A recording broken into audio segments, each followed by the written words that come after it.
does that come out? How do you like photos? I like photos more than videos, solely because photos capture a moment that you won't have again. It's frozen.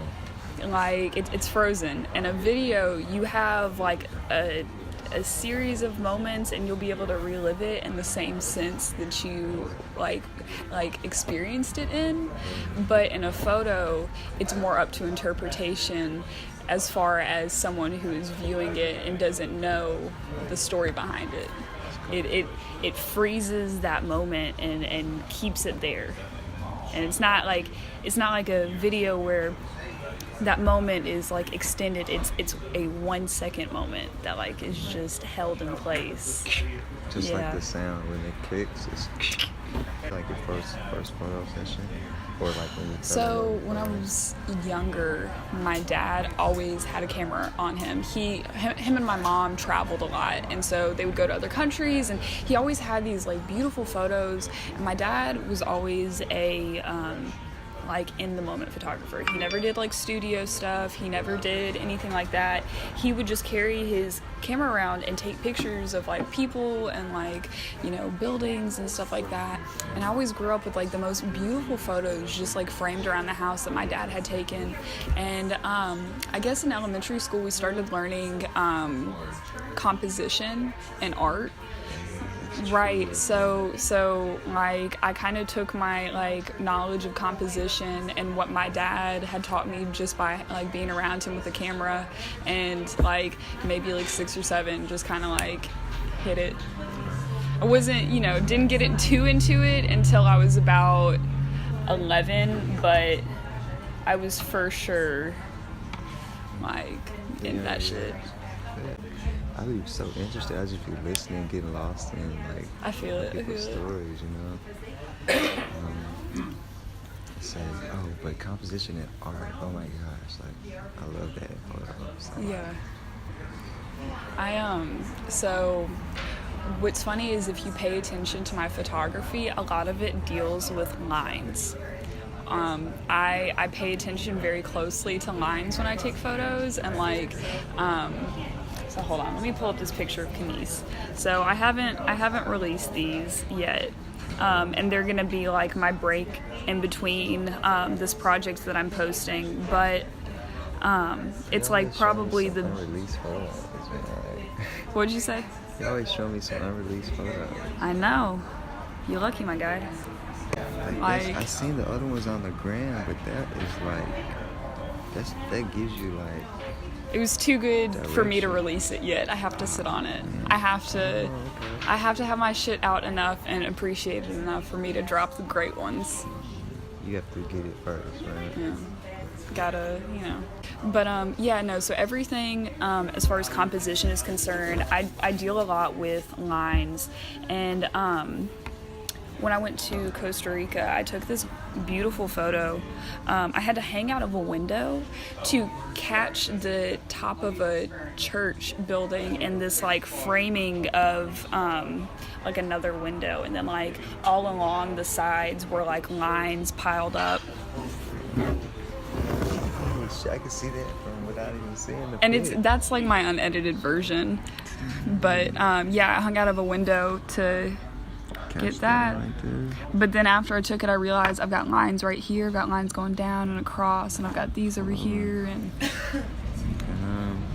but so that sounds like layering too, like different layering in your photos. Yeah. And yeah, I don't know, lines have always kind of been a thing for me.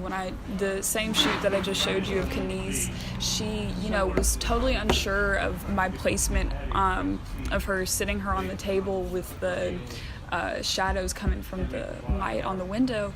She was like, you know, there's lines right here, like, you know, there's shadows, I'm not sure about this. And like I had to explain, I always explain to my clients, like I deal very much with lines. I want to pull the attention to you or whatever my subject is, and lines are the best way to draw that. So what's crazy is I actually, with my lighting, I really wing it most of the time. Like I'm a day photographer for the most part, because like I don't want to have to deal with like flash or like the look of this or the look of that. Like I like the way natural sunlight dances on people's skin, and like I usually photograph black people, and like the way like y'all's skin just soaks up that sun, it's just the melanin is just absolutely perfect. It's like the most beautiful thing I've seen. Okay. And like I just love the way the light like just touches like skin tones and stuff like that. So I like It's like natural ingredients. like it's like why create an artificial light? Why create like artificial like textures and layering and all this other stuff when you literally have, like, if you just go outside during the day, find the right background, find the right area, like you could have like the best lighting. You could have better than studio lighting. Just you have to like know the way the light works at different times of the day and how sunlight comes across on like lenses and stuff like that at different times of the day. So if you were like to want more of a white light, it'd be good to shoot at like around now, like 11, 12 o'clock. But if you were to shoot kind of farther in the day, so like in the winter, the sun goes down around 5. So if you were to shoot at like 4:30, the sun emits this like very intense golden light, and it's really great for warm tones and like your photography and stuff like that. And as far as like with artificial light, I have done a few projects. I worked with Jasmine, unforgettable model. She was the first person to approach me and be like, hey, I want to work with you, like this and that. And she gave me free range on concept and whatever that I wanted to do. She was just like, I just love your art, and I just want you to do whatever you want. So I was able to take kind of metallic-y pearl colored paint and glitter paper, and I like painted her with my hands and a chopstick, and I did these kind of weird designs and a circle on her forehead, and then I took, while the paint was still wet, I took the glitter paper and I rubbed it against itself so that the glitter, because it was so fine, it like fell and stayed on the wet paint. And then I took 2 opposing lights, and they were both different colors, and I like played with the lighting and like how the light took to, you know, certain aspects of the paint and her and all of that.